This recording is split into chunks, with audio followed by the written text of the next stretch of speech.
On the day most children would be showered with love and family, 7-year-old Emily found herself standing on the cold stone steps of a church in a pale blue dress, clutching a wilted flower bouquet. Her father had just married a woman who had made it clear from the start that Emily was not part of her future. And in a moment that would scar the little girl forever, her father had agreed. "Go home, Emily," her stepmother whispered with a tight smile that didn't reach her eyes. "This is our day. You don't belong here anymore." The heavy church doors closed, leaving the child outside in the autumn chill. Guests laughed and clinked glasses inside, while Emily sat on the curb, fighting back tears, her tiny shoes scuffing against the pavement. She had no mother, no family, and now no home.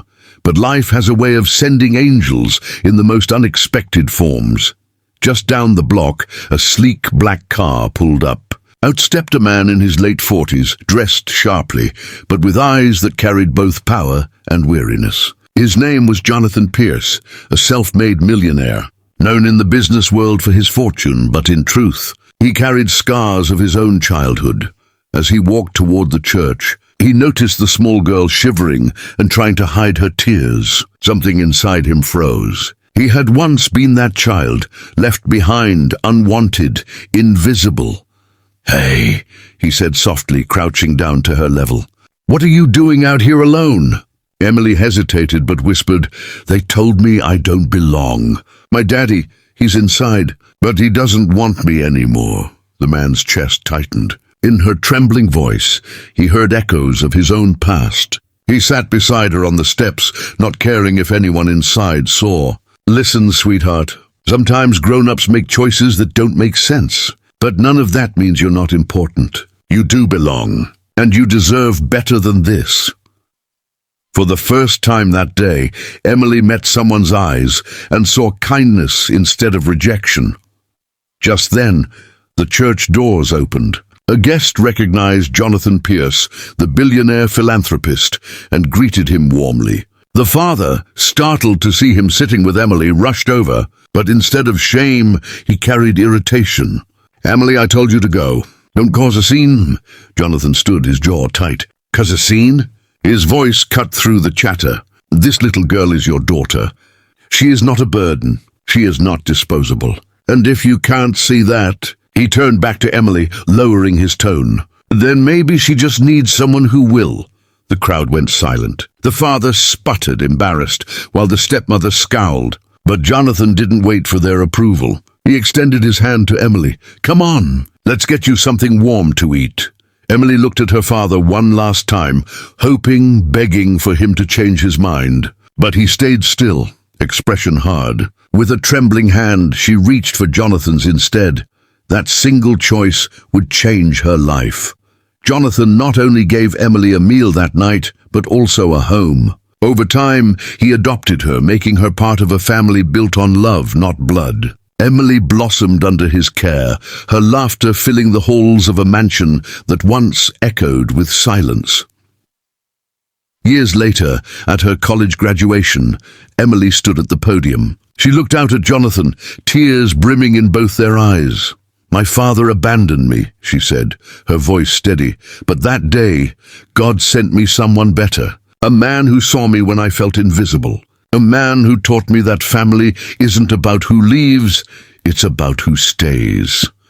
The audience rose in applause, many wiping their eyes. Jonathan smiled proudly, knowing that his one act of kindness had not only saved a little girl, but healed a broken part of himself too. Because sometimes the greatest riches aren't found in money, but in the love we choose to give. And for Emily and Jonathan, that love was priceless. That night, as Jonathan drove Emily away from the church, she stared out the window in silence. He didn't push her to talk. Instead, he bought her hot chocolate from a small diner and slid it across the table. "Drink," he said gently. "It'll help." Emily wrapped her hands around the cup, the warmth soaking into her little fingers. After a long pause, she whispered, "Why are you being nice to me? You don't even know me." Jonathan leaned forward, his voice steady. "Because once upon a time I was just like you. And I know what it feels like to believe nobody wants you. But here's the truth. You are wanted. You are special. And I'm not going to let you forget that. Tears spilled down her cheeks, but this time they weren't from rejection. They were from relief. Over the weeks that followed, Jonathan arranged for Emily to stay with him temporarily. He made calls to lawyers, fought through paperwork, and stood by her side in court when her father didn't even show up. Soon, Jonathan became her legal guardian, and his mansion, once filled only with luxury but no laughter, echoed with the sound of Emily's giggles. He tucked her in at night, helped her with homework, and cheered the loudest at her school plays. Slowly, the little girl who had once been left on a church step began to shine. But the most powerful moment came years later. Emily had grown into a confident young woman. At her college graduation, she stood tall before a crowd, her cap and gown catching the sunlight. Jonathan sat in the front row, his heart swelling with pride. When she was asked to give a speech, she paused, her eyes scanning the audience until they found him.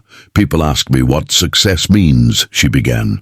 "For me, success isn't about money, titles, or achievements. It's about love. When I was 7 years old, I was abandoned. My father told me I didn't belong. But that same day, another man reached out his hand and gave me a home, a future, and most importantly, a family."